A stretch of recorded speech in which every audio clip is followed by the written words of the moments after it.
Hello friends, for today's video I wanted to do a first impressions for the original Avatar, The Last Airbender. I did not mean for this to coordinate with the release of the new Avatar live action. I know by the time this goes up, I think that one will have been released on Netflix. I don't know if I'm even going to watch that one. Maybe I will, maybe I won't. Obviously, it will be very fresh in my head, the original, and I think that can only spell disaster for the new one, as already just having started the animated one. Sorry, there's a fuzz. Ugh. Okay, anyway, having started the animated one, there's just so much to it that has so much charm and charisma, and that is rooted in and brought out so well through the animation that to then have live action, I think it's going to really steal that. I think it's not going to be able to utilize what animation can do so well. The over-exaggerated facial expressions, the mannerisms of the characters, the way in which they move, the magic, all these things. And it's not to say I think the live action looks bad or is bad or anything like that, because I don't know. But I just do wonder, and I promise I'll get around to my actual first impressions, but having started it, this is something that struck me, and I would be curious your thoughts on this. I do wonder if, in some ways, constantly insisting on making live action out of something that is previously animated continues to perpetuate this idea that animated shows are somehow less than. And I know why they do it. They figure live action is going to appeal to a broader audience. This confuses me a little bit, as at least the people in my life who are a little bit older, or they're individuals who probably aren't going to check out the live action Avatar anyway. I'm like thinking of people like my mom.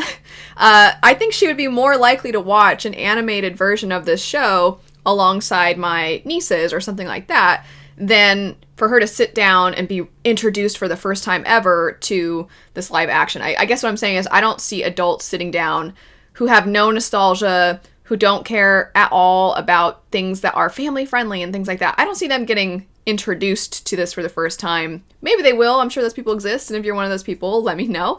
But I find that overall, this is a show that can be enjoyed by so many people, and that includes adults and children.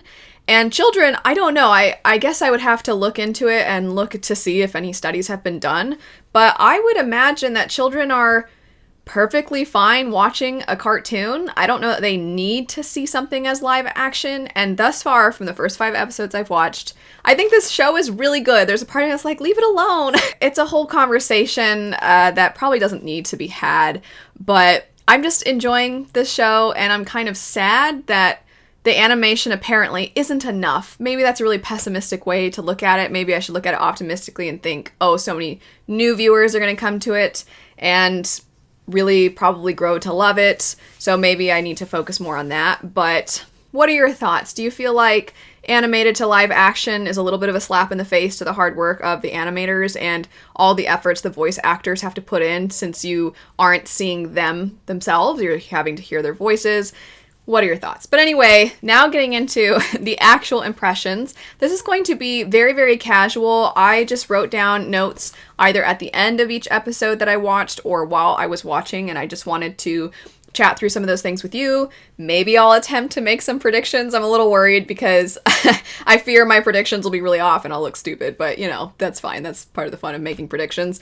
But for the first episode, the first thing I wrote was, it gets right to it, characters, world, conflict. And so what I mean by that is, it's pretty literal, I don't know how to explain, but it really just immediately, you're introduced to Sokka and Katara, and then you see Aang, and then you're starting to understand the world, what's at stake, the history of it, and the mystery behind this boy in the ice.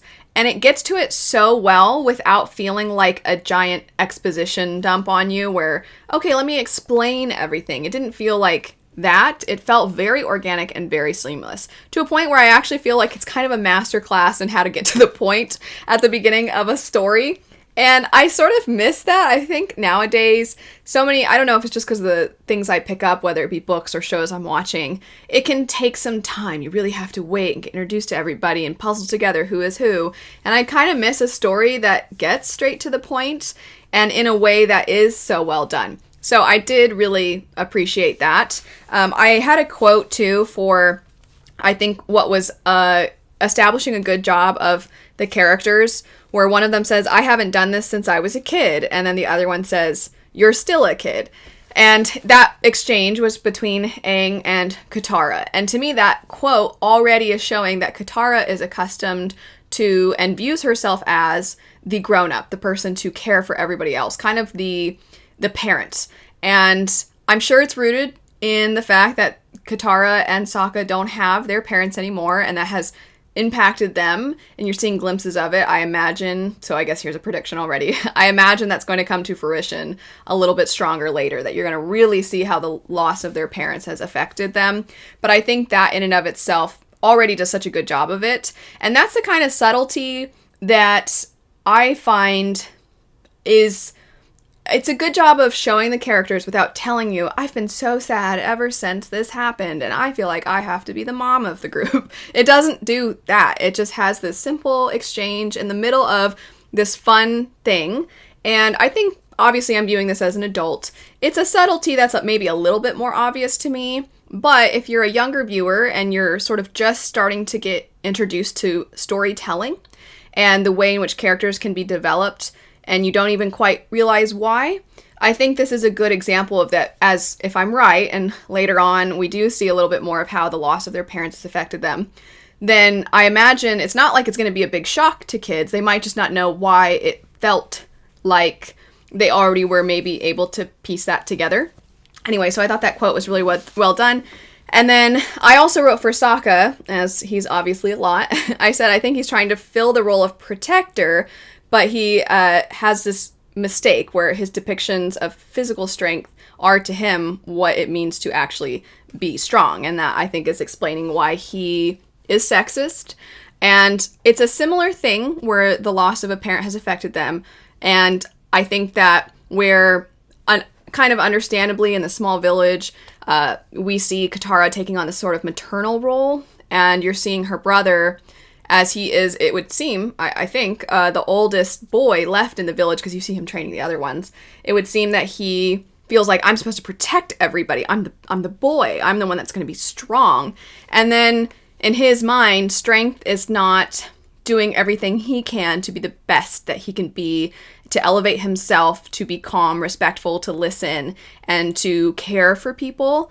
He is thinking, well, I'm the strongest, and the way I'm going to elevate myself is to highlight other people who are physically weaker than me, because that makes me feel good. And obviously I've watched the first 5 episodes, so we see him being put in his place already a little bit in these first 5 episodes. But I think that would explain why he's going in this direction. And I wrote also that it's already showing his insecurity and him feeling inferior. And also, he's the loudest character, and often the loudest one it's actually the most insecure person is, the loudest one, that idea. As far as the world building in this first episode, I really liked that it was just sort of a throwaway line, but they said midnight sun madness. And I was like, what a great way to emphasize that this Arctic area has long periods of time where there is no night. So I thought that was great. And again, they didn't feel the need to explain like, oh, there are some times where we go 30 days without it being nighttime because we're so far north. They didn't do that. They just had this, oh, you're going to get midnight sun madness, or however they used it in the sentence. And I'm like, oh, great world building. Again, nice subtlety. And then the penguin sledding was just cute. I enjoyed that. Episode 2. Okay, already the uncle is hilarious. I did watch this with my husband, and he's seen it before, and he's like, this is a fan favorite for sure. And so I already know that this character is going to be amazing throughout. But at the beginning, what is his name? Zuko. Zuko hands him something, the uncle, and he's like, take this to my quarters. And then the uncle is like, yes, of course. And then he's like, he just like looks to the guard next to him and says, mind taking this to his quarters for me? This to my quarters. Hey, you mind taking this to his quarters for me? And I know it doesn't sound that funny, but the way that the voice actor did it and the seriousness of the nephew versus the silliness of the uncle was great. Also, I just wrote, when Appa flies and Sokka is embarrassed by his emotions, again, so well done in that there's this idea that anger and anger is righteous and anger is a justified emotion for boys to have. And they're not allowed to show glee and joy. They're not allowed to be excited or maybe be sad. When Appa flies and he's getting all excited and you're like, you're allowed to be excited. Be excited. It's good. It's good to be excited. Don't think less of other people. Don't be jealous of other people who show their emotions. Let yourself enjoy these emotions. It's okay. You know, and what a great thing to have in a show that a lot of young people are going to see. Because there are outside influences that tell kids from a young age, depending on your culture, your gender, all these circumstances, that you are not allowed to express these emotions depending on X, Y, Z. So I think it's wonderful to have a show that's like, you're allowed to be excited, you're allowed to be happy and joyful. That's good. You don't have to just be a jerk. You don't have to just be little people. You can be excited. And also he's a kid and he doesn't get to be a kid, it feels like, because similar to his sister, they have had to grow up so young. Also, another quote, you wouldn't know anything about fathers. Zuko says that. I'm like, I'm excited to see what's going on with Zuko's dad. Are we going to see him? I'm pretty sure we're going to see him. Obviously, his dad is a monster because he's, I think, if I can tell correctly, burned his son and cast him out. And now he's forcing him to try and fill a role that he's never going to be able to fill just so that he can, be somebody his dad can be proud of, you know, that kind of thing of just these expectations placed on this young child that are impossible. So that's my prediction, I guess, there.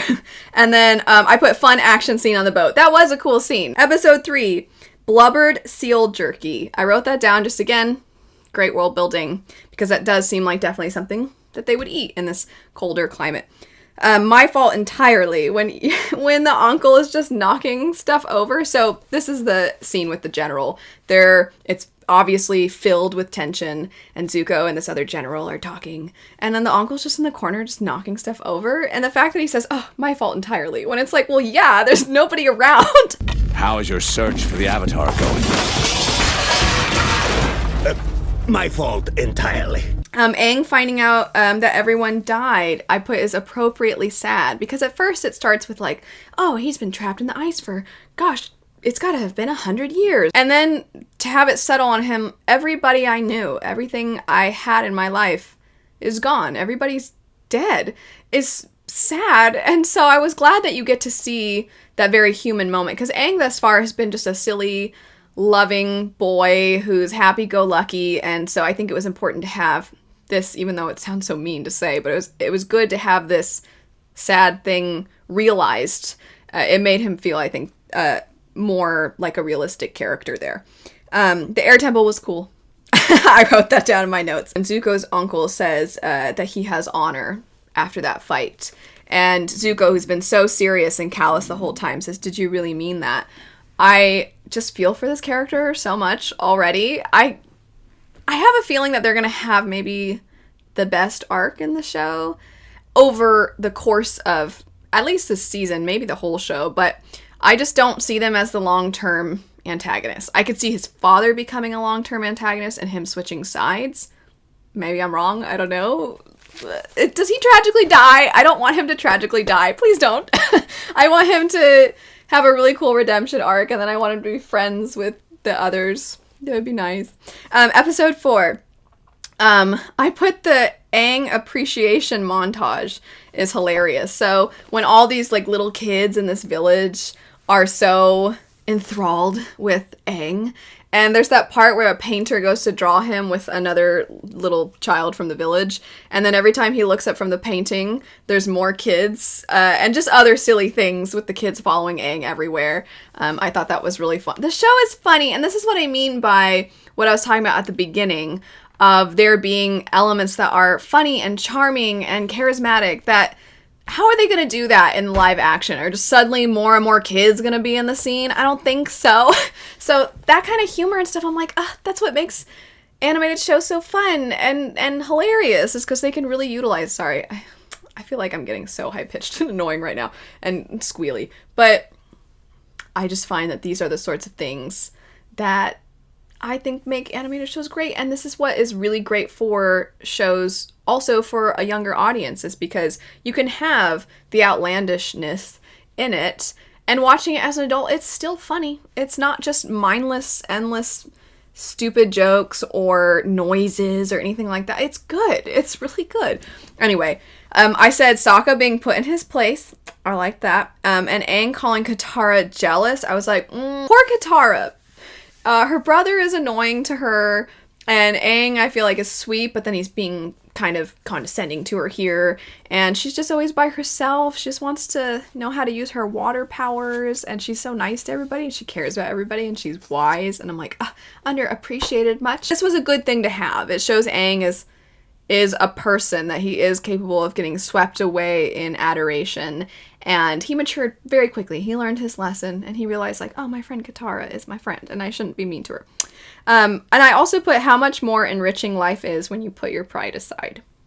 I also, for this episode, put the destruction of, I apologize, I don't quite remember how to say it, but Kyoshi Island, before Aang saves the day. I was like, no. And that really goes to show how much danger they're in, because you have these other individuals coming not only after them, but they're willing to go through whoever and whatever they have to get to Aang. And Katara, again, very wisely, she's been saying, we can't stay in one place for too long because there are people after you. So I thought that showed just how important it is that they get on with their task, but also how sad, because Aang can't just settle. He's already had obviously a rough go of it with everybody he knows dying, but then he doesn't really get to know anybody else besides Katara and Sokka.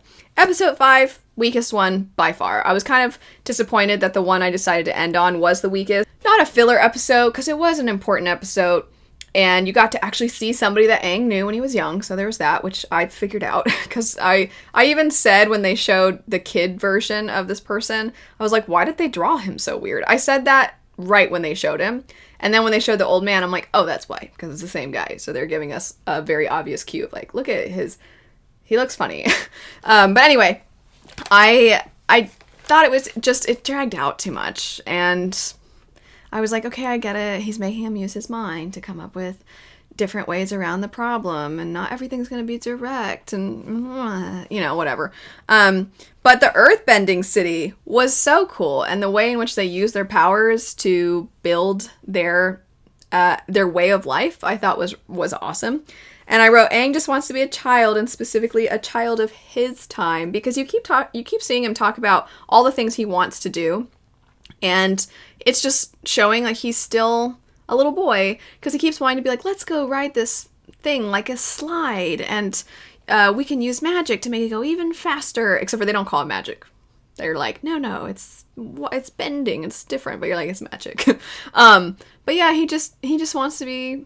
He wants to still exist in the time I think that he did, and he wants to still essentially abandon his responsibilities to some degree, because it's too much for a kid. And it makes me sad. Oh, I thought that the lighting went well with the different tribes. So thus far, whenever you get scenes with the different tribes, it's pretty obvious. But you see a lot of blues with with where Katara is from, and then Zuko, you'll have a lot of reds. So when they get to the Earth tribe area, there's a lot of scenes where everything's very green, and obviously the city itself has got more brown tones, so earth tones. And I just thought that little detail was nice. Again, it's obvious, but still worth appreciating, I think. And then at the end, I wrote, worst episode thus far, with just some squigglies next to it. So those are my thoughts on the first 5 episodes of Avatar: The Last Airbender, as well as just some general thoughts about, can't we just appreciate animation? It's great. Not everything needs to be live action. Anyway, I'm curious if you enjoy this style of first impressions. Let me know. I know it's a little chaotic. It's not as organized. But if you enjoy this, I would love to do this for other shows as well that I've, it doesn't have to just be ones that were popular when I was a kid and never got around to. It can be for other stuff too. It can be for newer stuff. I think what I'll do for now is I think I'd like to just watch through the rest of the first season of this and maybe do a season 1 review. But if you really like this format of the first 5 episodes of something, or the first few of something, I'd be happy to do more like this. Maybe I'll do where I have the first 5 for the first season, then a season 1 review, and then maybe season 2 I'll do something similar where I do the first 5 and then a season 2 review. We'll see. I'm definitely planning on continuing on because I've really enjoyed it. And my husband was asking me, like, what do you think so far? Do you think it's worth all the hype? And I was like, yeah. I completely understand why everybody loved this show growing up. It's so fun and it's so good. So anyway, really excited to be watching this. Let me know, did you grow up watching this show? Who was your favorite character? You don't need to tell me if my predictions are right or wrong, but you can let me know if you're like thinking like, whatever. Just don't reveal anything. Thanks so much for watching though. I hope you have a great rest of your day and I'll see you later. Bye.